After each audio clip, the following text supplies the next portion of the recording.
আসিয়া, আমরা বন্ধু। আসিয়া আমাদের সাথেই পড়তো, আমরা একসাথে খেলাধুলা করি, আমরা একসাথেই পড়াশোনা করি। আসিয়ার ধর্ষণকারীর জন্য ফাঁসি হয়, আমরা সবাই ফাঁসি চাই। একসাথে যেতাম, হাত ধরে যেতাম, একসাথে টিফিন খেতাম, একসাথে বাড়ি যেতাম। এখন মায়া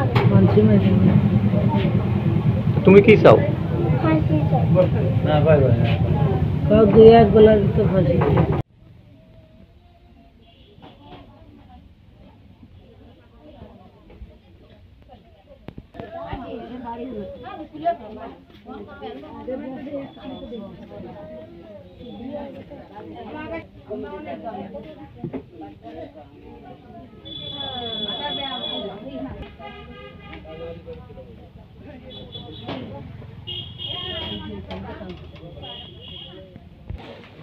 আমরা চলে যাই মানে আপনারা একটু করে আসেন মিডিয়ার লোক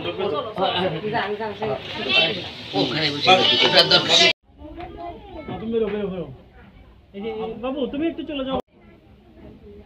হাবিবা বড় বড় আসিয়ার বড় বড় একটু গল্প এটা তো ফ্রেমে চলে আসে আর এটা এখানে রাখলাম আপনার